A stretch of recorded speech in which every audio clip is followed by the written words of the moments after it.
Assalamualaikum warahmatullahi wabarakatuh.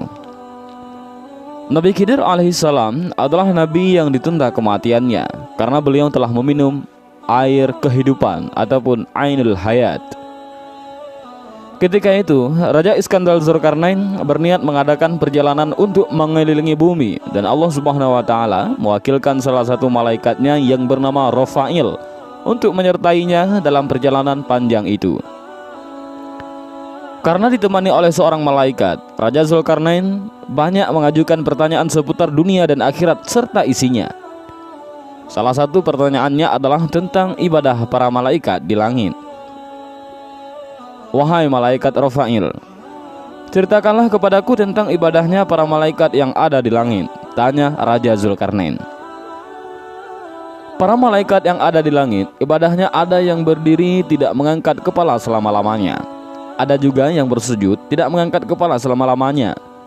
Ada pula yang ruku tidak mengangkat kepala selama-lamanya, jawab malaikat Rafail.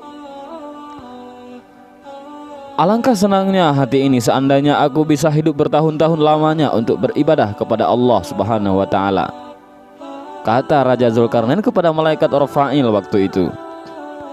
Wahai raja, sesungguhnya Allah Subhanahu wa taala telah menciptakan sumber air di bumi, namanya air kehidupan ataupun ainul hayat. Artinya sumber air hidup. Maka barang siapa yang meminum air kehidupan seteguk, maka ia tidak akan mati sampai hari kiamat.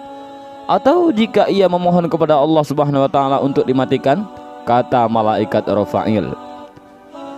Apakah engkau tahu tempat air kehidupan itu, wahai malaikat Rafail? Tanya Raja Zulkarnain kepada malaikat Rafail. Sesungguhnya air kehidupan itu berada di bumi yang gelap, jawab malaikat Rafail. Setelah Raja Zulkarnain mendengar penuturan malaikat Rafail tentang air kehidupan itu, maka raja segera mengumpulkan para alim ulama yang ada pada saat itu.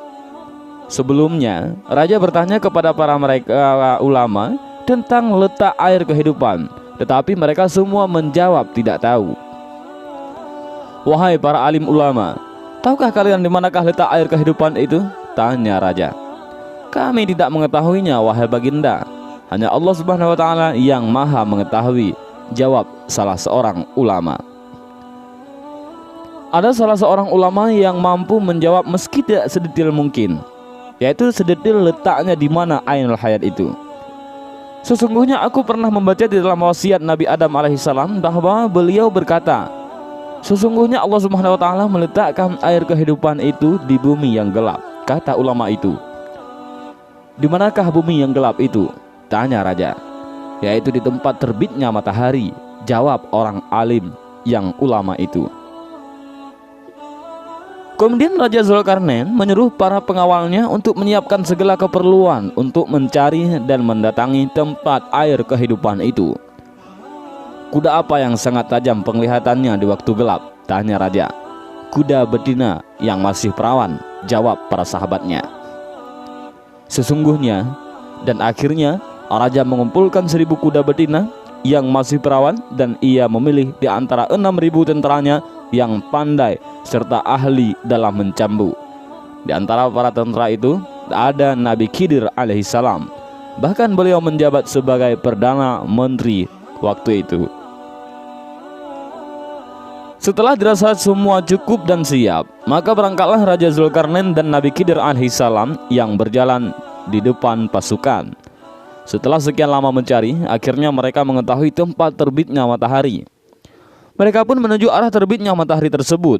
Perjalanan ke tempat tujuan tersebut memakan waktu 12 tahun lamanya untuk sampai di bumi yang gelap itu. Gelapnya bukanlah seperti di waktu malam hari, melainkan gelap karena ada pancaran seperti asap. Raja Zulkarnain sudah tak sabar lagi hendak masuk ke tempat gelap itu. Namun salah seorang cendekiawan mencegahnya.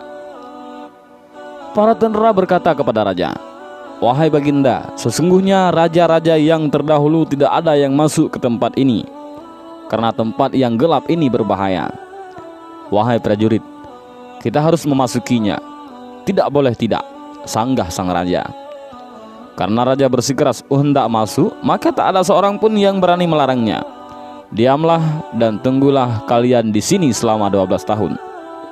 Jika aku bisa datang kepada kalian dalam masa itu, maka kedatanganku terhadap kalian termasuk baik.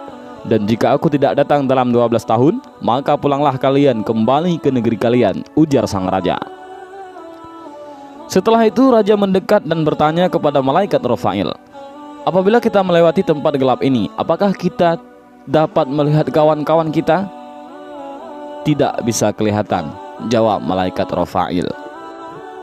Akan tetapi aku memberimu sebuah merjan ataupun mutiara. Jika mutiara itu engkau letakkan di atas bumi, maka mutiara itu dapat menjerit dengan suara yang keras.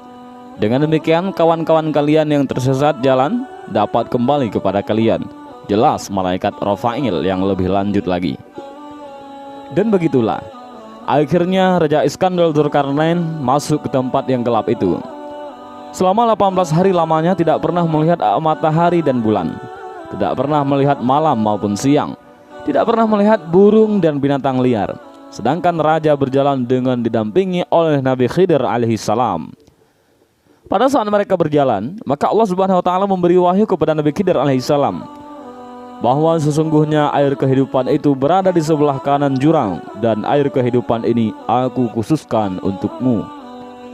Setelah Nabi Khidir alaihissalam menerima wahyu itu, beliau berkata kepada sahabat-sahabatnya, berhentilah kalian di tempat masing-masing, dan jangan kalian meninggalkan di tempat kalian sebelum aku datang kepada kalian. Kemudian Nabi Khidir alaihissalam menuju kanan jurang hingga beliau menemukan air kehidupan itu. Beliau turun dari kudanya, melepaskan pakaiannya dan turun ke kolam air kehidupan tersebut. Beliau mandi dan minum air sumber kehidupan tersebut, dan beliau merasakan bahwa airnya lebih manis daripada madu. Sesudah mandi dan meminum air tersebut, beliau keluar dari tempat itu kemudian menemui Raja Iskandar Dzulkarnain. Raja tidak mengetahui apa yang telah terjadi atas diri Nabi Khidir alaihissalam. Dan begitulah ceritanya. Kisah Nabi Khidir alaihissalam yang mencari air kehidupan ini diriwayatkan oleh As-Sa'labi dari Sayyidina Ali radhiyallahu an. Dan begitulah sedikit kisah tentang Nabi Khidir alaihissalam yang mendapat Ainul Hayat ataupun air kehidupan. Dan mungkin saja kisah ini ada beberapa versi yang berbeda, namun tujuannya sama, yaitu untuk menceritakan kenapa Nabi Khidir alaihissalam masih bisa hidup sampai sekarang. Namun jika kawan-kawan ada versi lainnya ataupun ada berbeda cerita, mohon untuk ditulis di kolom komentar. Karena admin sangat berharap dari video ini kita bisa mengambil beberapa pelajaran. Dan mudah-mudahan video ini bermanfaat. Wallahu a'lam bishawab. Assalamualaikum warahmatullahi wabarakatuh.